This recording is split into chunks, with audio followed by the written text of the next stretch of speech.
ስሜ ማብራቱ ተፈራ እባላለሁ። የቂርቆስ ክፍለ ከተማ ወረዳ 4 የህብረተሰብ ተሳትፎና በጎ ፍቃድ ማስተባበሪያ ጽህፈት ቤት ነኝ። እሺ፣ እናመሰግናለን አቶ መብራቱ። ያው ዛሬ የመጣ ነው በጽህፈት ቤታችሁ በ6 ወር ማለትም በ2018 የተሰሩ ሰው ተኮር ስራዎችን ለማየት ነውና በመስክም አይተናቸዋል። ነገር ግን አሁንም እሱ ማብራሪያ እንዲሰጡን ነውና እዚህ የመጣ ነው። በ6 ወሩ በሰው ተኮር ስራዎች የተሰሩ ስራዎች እስቲ በጥቂቱ ንገሩ። እሺ፣ አመሰግናለሁ። አጠቃላይ እንደ ህብረተሰብ ተሳትፎና በጎ ፍቃድ የተለያዩ ስራዎችን ነው የምንሰራ። እነዚህ ስራዎች ሰው ተኮር ነው። ከሰው ተኮር ስራዎች አንጻር አንደኛ የቤት ግንባታና የቤት እድሳት ስራዎች ነው የምንሰራ። ከቤት ግንባታ ኢኒሼቲቭ ስራዎች ጋር ተያይዞ 2 የቤት ግንባታ ኢኒሼቲቭ ስራዎች አሉን። አንዱ የጂ+4 ቤት ግንባታ ነው። ሁለተኛ G+3 ቤት ግንባታ ነው የምንሰራ ማለት ነው። እነዚህ አጠቃላይ እየተሰሩበት ያለበት ሁኔታ ነው ያለው። G+4 አጠቃላይ ስራው ወደ 96 እስከ 98% ደርሷል ማለት ነው። ኦልሬዲ ፊኒሺንግ ላይ ነው። አሁን ትንሽ ከባጀት አንጻር ለጥቂት ቀናት የቆመበት ሁኔታ ነው ያለው። እሱን የማስጀመር ስራና የማስጨረስ ስራ እንሰራለን። ሌላው የG+3 ነው። የG+3 ኦልሬዲ አሁን ማለቃ ላይ ነው ያለው።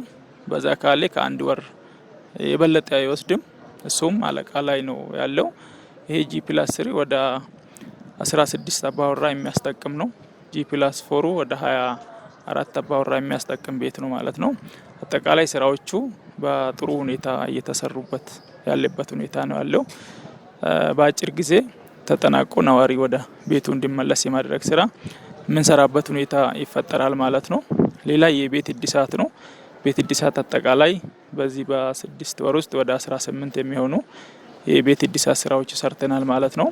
ከዚህ ከG+4 እና G+3 ስንደምር አጠቃላይ ወደ 60 ቤቶች አካባቢ የመስራት ሰርተናል ማለት ነው በዚህ በ6 ወር።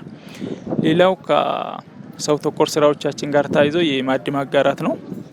አጠቃላይ በየበዓላቱ የማዕድ ማጋራት ስራ እንሰራለን። ከዛ በመሀልም የተቸገሩ ነዋሪዎቻችን ካሉ የመደገፍ ስራ የምንሰራበት አግባብ ነው ያለው።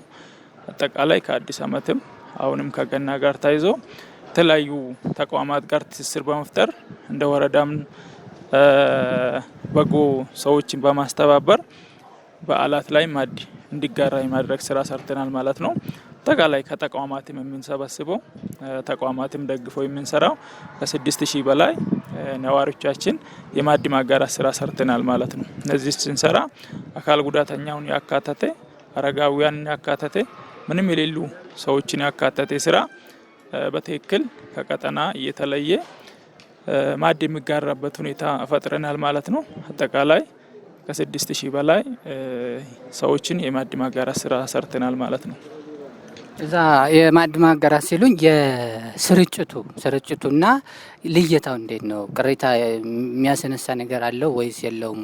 አብዛኛው ተደራሽነቱስ ምንድን ነው ይመስላል?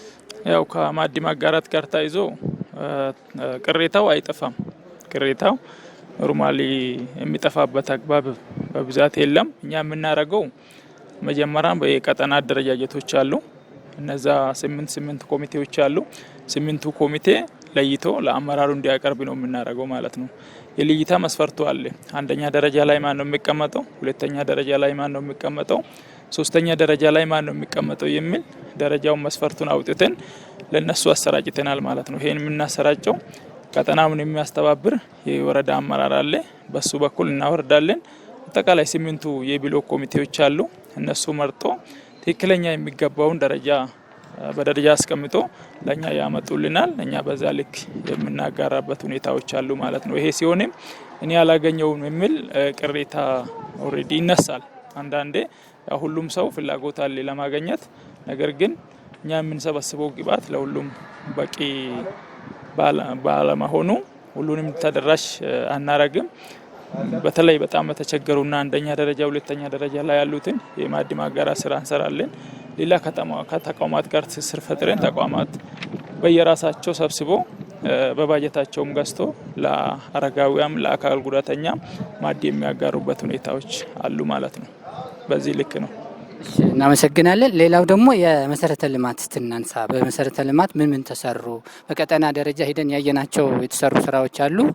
በእናንተ በኩል የወሰዳችሁት ኢኒሼቲቭ ወስዳችሁ የሰራችኋቸው ስራዎች ምን ይመስላሉ? እስቲ በቁጥርም ካለ አሁን ለምሳሌ ሰቤዝ ቱቦ ጥገና፣ ቱቦ ቀበራ፣ ኮብል ጥገና፣ የመብራት ፖል እሱን ከመስራት ምንድነው የሚመስለው የእናንተ ጽህፈት ቤት? ከመሰረተ ልማት ስራዎቻችን ጋር ተያይዘው ወደ 13 መሰረተ ልማት ስራዎቻችን አሉ። ከዛ ውስጥ የተወሰኑ ስራዎችን በዚህ በ6 ወር ውስጥ የሰራኑ ስራዎች አሉ። አንደኛ ከዚህ ከቱቦ ቀበራ ጋር ተያይዞ ቱቦ ቀበራ በተለያዩ ቀጠናዎች የቱቦ ቀበራ ስራ ሰርተናል። ቀጠና ክላስተር 29 አካባቢ፣ ክላስተር 45 አካባቢ፣ 38 አካባቢ የቱቦ ቀበራና የቱቦ ጥገና የሰራንበት አግባቦች አሉ ማለት ነው። እነዚህም ከህብረተሰቡ 65% ነው የሚለው አሰራራችን፣ ከመንግስት ደግሞ 35% አውጥተን የቱቦ ቀበራና የቱቦ ጥገና የተደረገበት አግባብ አለ ማለት ነው። ከዛ ውጪ የሰቤት ስራ ነው። ሰቤት ስራም ክላስተር 45 አካባቢ የሰራንበት አግባብ አለ። ሌላ የኮብል ጥገና ነው። ኮብል ጥገና አሁን በቅርብ ጊዜ ራሱ ያደረግ ነው ከ192% 92 ሜትር አካባቢ የኮብል ጥገና አድርገናል ማለት ነው። በቅርብ ጊዜ ክላስተር 45 ከዚህ ከቤሎስ ጀምሮ እስከ ወራው ትምህርት ቤቱ አካባቢ ድረስ እዚህ 45 ፖሊስ ኮሚኒቲ መጨረሻ አካባቢ 192 የሚሆነው የኮብል ጥገና ሰርተናል ማለት ነው። ሌላም የተለያዩ ቦታ ተሰርተዋል። ማጆሪቲው ግን ዋና በህዝቡ መሀል የሚነሱ የቅሬታ በተለይ ከቱቦ ቀበራና ቱቦ ጥገና ጋር ታይዞ የተለያዩ ስራዎች ተሰርተዋል። እነዚህም በቂ አይደሉም፣ ገና ብዙ ስራ የሚጠይቁ አሉ ማለት ነው። ህብረተሰቡን አስተባብረን ህብረተሰቡ ወደዛ ገብቶ ከሱ የሚጠበቀውን ሰብስቦ ከመንግስት ደግሞ ከኛ የሚጠበቀውን ጨምረን ምን ሰራ ስራዎች ስላሉ እሱ ገና አሁንም ይቀረናል የሚል ሀሳብ ነው አለኝ።